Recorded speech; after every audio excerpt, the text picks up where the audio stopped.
छत्रपती संभाजीराजे शिवाजीराजे भोसले यांचा खरा इतिहास।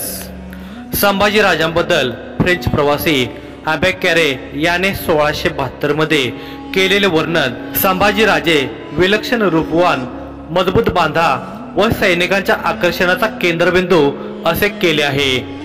5 सप्टेंबर 1659 रोजी मातोश्री सईबाईंचा मृत्यू झाला। इतिहासकारांच्या मते बाळंतपणापासूनच त्या आजारी पडल्या व त्यातच त्यांचा मृत्यू झाला। पुढे संभाजीराजांना दूध पाजण्यासाठी कापूरहोळच्या गाढे पाटलांच्या सौभाग्यवतींनी दूध पाजण्याची जबाबदारी निभावली। शिक्षणासाठी शिवाजी महाराजांनी केशव पंडित व उमाजी पंडित यांची नेमणूक केली। वेदमूर्ती केशव भट यांनी राजाराम चरितम असा सुसंस्कृत ग्रंथ लिहिला आहे। त्यात त्याने संभाजीराजांना सखल शास्त्र विचारशील आणि धर्मज्ञ शास्त्र कोविद व ज्वलंत तेजस संभाजी असे वर्णन केले आहे। 1677 रोजी वय वर्षे 20 संभाजीराजांनी संस्कृत भाषेतील बुधभूषण नावाचा राजनीतीपर ग्रंथ लिहिला होता। वयाच्या 8व्या वर्षी पुरंदरच्या तहाप्रसंगी मिर्झा राजे जयसिंगाने संभाजीराजांना 5000ची मनसब दिली। 5 मार्च 1666 रोजी संभाजी महाराजांनी शिवाजीराजांबरोबर आग्र्याला प्रयाण केले आणि 11 मेला पोहोचले। 2 महिने आणि 8 दिवसाचा हा खडतर प्रवास त्यांनी बालवयातच केला। 17 ऑगस्ट 1666 रोजी शिवाजीराजे युवराज संभाजीसह आग्र्यातून पसार झाले। शिवाजीराजे थेट स्वराज्याच्या दिशेने आले होते, तर संभाजीराजे आग्र्याहून मथुरा आणि मग तेथून 20 नोव्हेंबर रोजी रायगडावर पोहोचले होते। असा धामधुमीचा प्रसंग संभाजीराजांनी अत्यंत अल्पवयातच घेतलेला होता। रायगडावर आल्यावर छत्रपती शिवाजी महाराजांनी औरंगजेबाचा थोरला मुलगा शहा आलम यांच्याशी पुन्हा वाटाघाटी केल्या आणि संभाजीराजांना पुन्हा 4000चे मनसब आणि वरार खानदेश या प्रदेशांचा मोकासा मिळाला।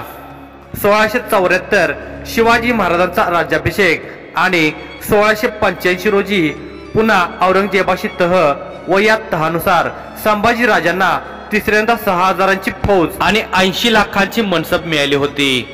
26 जानेवारी 1671 पासून संभाजी महाराजांना स्वतंत्र लेखनिक उपलब्ध करून देण्यात आला होता। तेव्हा त्यांचे वय फक्त वर्षे 14 होते। 19 सप्टेंबर 1671 पूर्वीच संभाजीराजांना स्वतंत्र सचिव मिळाला होता। महादजी यमाजी हा संभाजीराजांचा पहिला खाजगी सचिव संभाजीराजांच्या वतीने तो दरबाराचे कामकाज पाहायचा। संभाजीराजांनी आपल्या खाजगी सचिवाला दिलेला पगार वार्षिक 100 होन लेखनासाठी कागद, शाई व खाजगी सचिवाला मदत करण्यासाठी मदतनीस असे पॅकेजेस सचिवासाठी देणारा युवराज संभाजी मॅनेजमेंटचा जनक का ठरू शकणार नाही।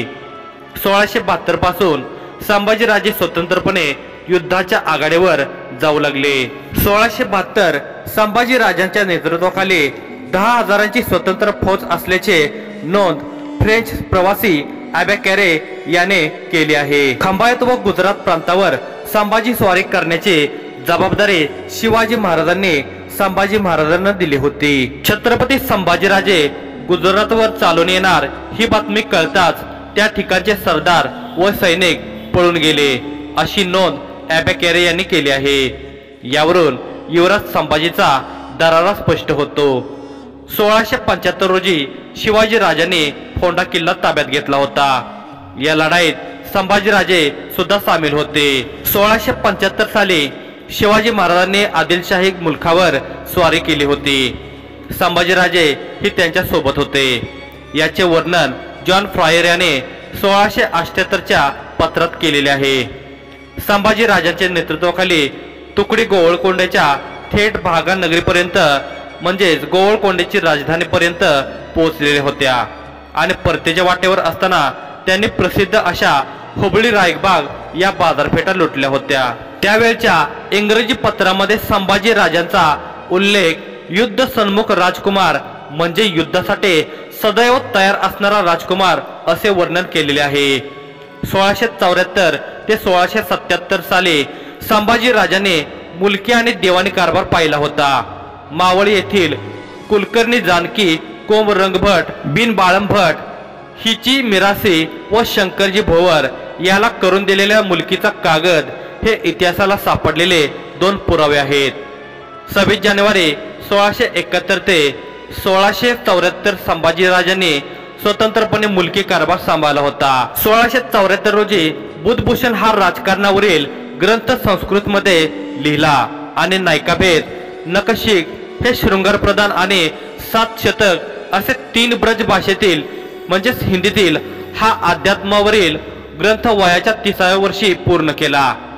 औरंगजेबाचा चरित्रकार ईश्वरदास नागर याने संभाजी स्वाभिमानी होता असे वर्णन केलेले आहे. गागा भट्टाने लिहिलेला समनयन हा ग्रंथ संभाजीराजांना अर्पण केला होता. छत्रपती संभाजीराजांनी औरंगजेबाशी दिलेला लढा किती अवघड होता हे कळण्यासाठी दोघांच्या शक्ती सामर्थ्य यांच्या तुलनात्मक अभ्यास झाल्यावर नक्कीच आपणास कल्पना येईल. संभाजीराजांच्या पराक्रमाविषयी व अखंड सावधानतेविषयी ही तुलना केल्यामुळे अजिबात शंका राहणार नाही. औरंगजेबाचा एकूण फौजफाटा जवळपास 3 लाख घोडेस्वार, 2 लाख पायदळ व जवळपास 1 लाख भरसेवक वर्ग असा 6 लाखांचा हा तांडा औरंगजेबासोबत दक्षिणेत इतिहासात पहिल्यांदाच दक्षिणेवर चालून आला होता. औरंगजेबाने महाराष्ट्राकडे कूच केली ते वर्ष होते सप्टेंबर-ऑक्टोबर 1681. तेव्हा बादशहाचे वय होते जवळपास 63 वर्ष आणि बादशहाची जहागिरी काबूल पासून ते बंगाल आसामपर्यंत. औरंगजेबासोबत जवळपास 3000 हत्ती 50,000 उंट प्रवास करीत महाराष्ट्रापर्यंत आलेले होते. एवढी फौज पाहिल्यावर खरे तर मोठमोठे राजे लढाई करण्या अगोदरच शस्त्र टाकून औरंगजेबाला शरण आले असते आणि जगभर ते तसे शरण येतही होते. शस्त्र सज्जता पाहिली तर औरंगजेबाकडे अव्वल व अवजड अशा 70 मोठ्या तोफा होत्या. तर पितळाच्या धातूपासून बनलेल्या छोटछोट्या व उंटाच्या पाठीवरून डागता येतील अशा जवळपास 300 तोफा होत्या. तर या तोफा अचूकपणे चालवण्यासाठी उच्च प्रशिक्षित असे इंग्रज, डच, जर्मन, फ्रेंच गोलंदाजही तैनात केले होते. आणि औरंगजेबाची आर्थिक ताकद म्हटली तर कुबेरालाही हेवा वाटेल अशी होती. औरंगजेबाच्या बापजाद्यांनी बळकावलेल्या साम्राज्यामध्ये काबूल, कंदाहार, आग्रा, मथुरा, काशी, बंगाल, ओरिसा, माळवा, गुजरात, बुरहानपूर, खानदेश असे अनेक प्रसिद्ध प्रांत होते. या सर्वांची तुलना करता संभाजी राजांकडे औरंगजेबाच्या 1/5 अशी लष्करी व आर्थिक ताकद नव्हती. शिवाय अनुभवाचा विचार करता औरंगजेब पूर्वी दक्षिणेचा सुभेदार म्हणून अनेक वर्षे महाराष्ट्रात होता. पुढे दिल्लीच्या व्यस्त राजकारणात त्याची जवळपास 20 वर्षे निघून गेली होती व त्यामुळे तो दिल्लीकडे अडकून पडला होता. व याचा फायदा घेत शिवाजी महाराजांनी पूर्ण प्रांतापर्यंत मर्यादित असलेले स्वराज्य वेगाने विस्तारत नेले.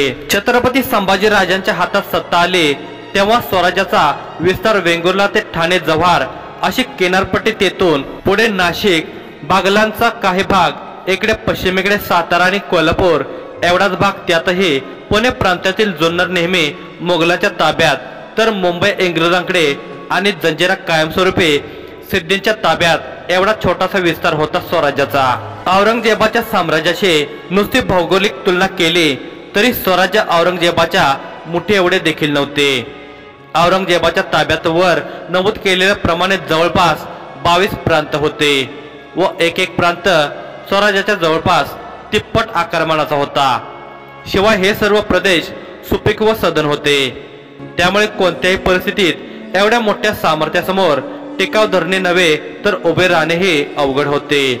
परंतु संभाजी राजांनी ही सर्व समीकरणे मोडीत काढून इतिहास घडवला होता. छत्रपती संभाजी राजांचे त्यावेळचे वय अवघे 24 वर्षांचे होते.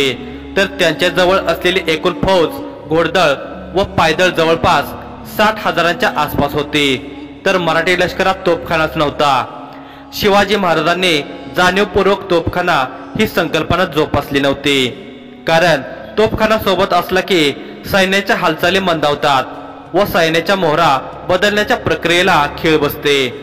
तोफखाना गनिमी लढाया व छापेमारीसाठी उपयोगी पडत नसायच्या. त्यामुळे साहजिकच मराठ्याकडे तोफखाना नव्हताच.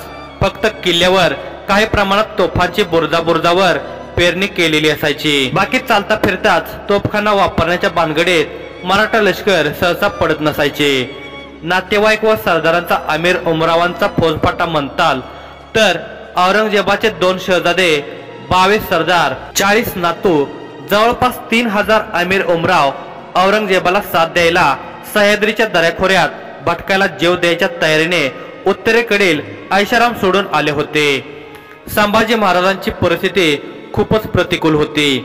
अष्टप्रधान मंडळ व सोयराबाईंनी जवळपास 3 वेळा संभाजी महाराजांना ठार मारण्याचा प्रयत्न केला होता, परंतु अखंड सावधानता बाळगल्यामुळे संभाजीराजे या सर्व संकटातून सही सलामत वाचले होते। शिवाय इतरही अनेक घरभेदे स्वार्थासाठी वतनदारीसाठी स्वराज्याच्या मुळावर उठलेले होते। अनेक मराठा आणि ब्राह्मण सरदार अगोदरच वतनाच्या लाचारी खातर औरंगजेबाला शरण गेले होते। त्यांना शिवाजी महाराजांनी रयतेच्या कल्याणासाठी जप्त केलेली वतने पुन्हा आपल्या नावावर करून हवी होती।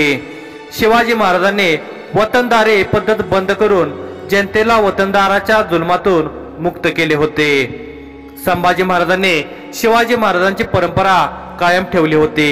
म्हणूनच अनेक जागीरदार लोक आपली वतने पुन्हा मिळावेत यासाठी औरंगजेबाला जाऊन मिळाले होते। शस्त्र अस्त्रांचा विचार केला तर औरंगजेबाकडे त्यावेळचे सर्वात अत्याधुनिक शस्त्र कारखाने होते, तर संभाजी महाराजांकडे रायगडाच्या पायथ्याशी असलेला छोटा पारंपरिक शस्त्रे तयार करणारा कारखाना होता। औरंगजेबाच्या कारखान्याची तुलना केली तर स्वराज्याचा शस्त्र कारखाना म्हणजे ऊंट के मुंह में जेरे के बराबर होता। शस्त्रास्त्रांची दारुगोळ्यांची गरज ओळखूनच संभाजी राजांनी पुढे कुडाळ डिचोली येथे शस्त्र कारखाने दारुगोळा बनवणारे 2 केंद्रे बनवले होते। औरंगजेबाकडे फितुरांना देण्यासाठी वतन पैसा जहागिरीपासून सर्व काही होते, परंतु संभाजी राजांकडे कातळ व पोलादी छाती असलेल्या गडकोटा व्यतिरिक्त काही नव्हते।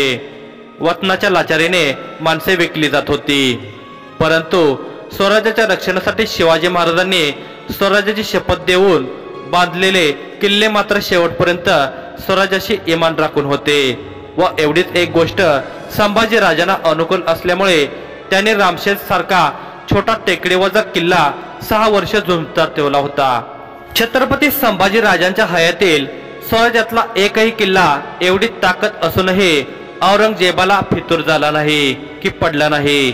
शेवटी फंद फितूरनेच आणि पैशाचे आमिषे दाखवून किल्लेदारांना वतनाच्या खोट्या चिठ्ठ्या देऊन औरंगजेबाने काही किल्ले ताब्यात घेतले होते, परंतु तेही अल्पावधीतच मराठ्यांनी परत घेतलेले होते। अशी झंगडपकड अगदी संभाजी राजांच्या मृत्यूनंतरही उभे महाराष्ट्रभर चालू होती, परंतु औरंगजेबाला संपूर्ण यश मात्र या महाराष्ट्राने मिळवून दिले नाही व औरंगजेबाला या मातीतच दफन व्हावे लागले। ते संभाजी राजांच्या बलिदानामुळे स्फूर्ती मिळालेल्या बळावरच हा महाराष्ट्र 27 वर्षे औरंगजेबाच्या सेनासागराशी अविरत झुंजला होता आणि शिवाजी महाराजांचे स्वराज्य कायम ठेवलेले होते।